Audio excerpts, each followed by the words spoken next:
और जब बारी आई तो पता चला जी ये डेथ वारंट साइन कराया जा रहा था हमसे कि खुदा ना खास्ता कि अगर आप इसमें जाएं और ये खुदा ना खास्ता बैठ गया, गिर गया।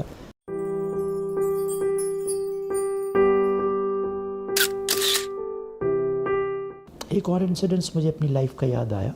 मैं इजिप्ट गया, साइप्रस में पढ़ रहा था, पता चला पाकिस्तान आया तो एक अंकल स्टेशन मैनेजर होके PIA के, उनकी पोस्टिंग इजिप्ट में हो गई। मुझे हरी हरी सूझी, मैंने सोचा अंकल से रब्ता करूं और क्यों ना इजिप्ट चला जाऊं। एहराम मिस्र देखने का शौक़ था, बेली डांसिंग देखने का शौक़ था, तो कायरो पहुंच गया मैं 10 दिन के लिए।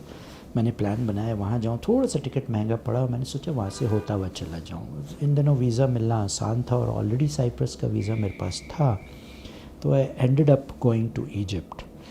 वहाँ मैं पिरामिड्स जो गीज़ा के हैं, 3 पिरामिड्स हैं, स्फिंक्स वगैरह है, और उसमें घूमा जिसको एहराम मिस्र कहते हैं। तो वहाँ लाइनें लगती हैं, टाइम्स रश होता है और आप अंदर जाते हैं पिरामिड्स के, टूर गाइड होता है वगैरह।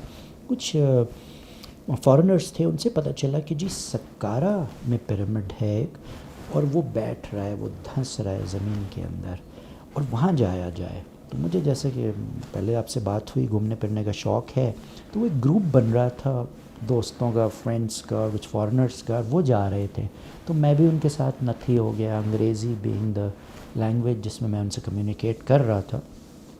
बस में बैठे और हम सक्कारा पहुंच गए। सक्कारा जब हम गए तो वहाँ वो जो पिरामिड देखा, वो वाकई उसमें ये था कि वो बैठ रहा था, और वहाँ एक लाइन लगी हुई थी लोगों की, और वहाँ कुछ पर्चे पेपर उनसे भरवाए जा रहे थे, और उस अल्टीमेटली उन्होंने उसके अंदर जाना था। तो मैं भी उस लाइन में लग गया, और जब बारी आई तो पता चला जी ये डेथ वारंट साइन कराया जा रहा था हमसे कि खुदा ना खास्ता, वो मर्फीज़ लॉ 1 in a million वाला केस, कि अगर आप इसमें जाएं और ये खुदा ना खास्ता बैठ गया, गिर गया, तो हुकूमत और हम जो टूर ऑपरेटर्स हैं, हम इसकी ज़िम्मेदारी नहीं लेंगे। तो मैंने एक चीज़ देखी कि मोस्टली उसमें फॉरेनर्स थे, वेस्टर्नर्स थे, लोकल्स एशियंस ना होने के बराबर थे, अगर थे तो कोई इक्का दुक्का थे। और ये चीज़ मैंने महसूस की कि गोरे जो हैं, वेस्टर्नर्स जो हैं, वो रिस्क लेते हैं लाइफ में।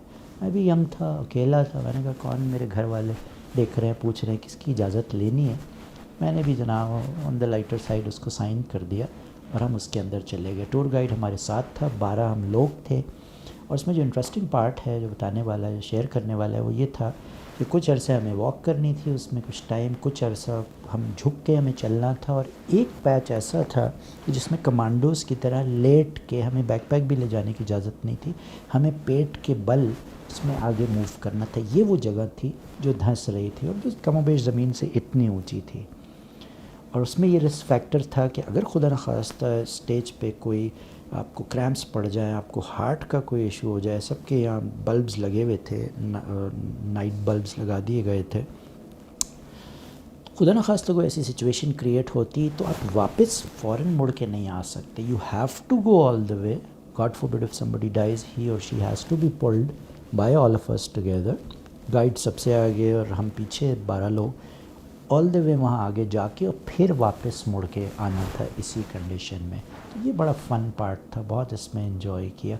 और वहाँ जैसे कहते हैं ना, खुदा याद आ गया कि जब हम वहाँ से गुज़रे, वो कहने को तो मुश्किल से शायद 10 मिनट का सफ़र था जिस पार्ट में हम पेट के बल क्रॉल कर रहे थे, लेकिन ऐसा महसूस हुआ कि जैसे सदियाँ बीत गई।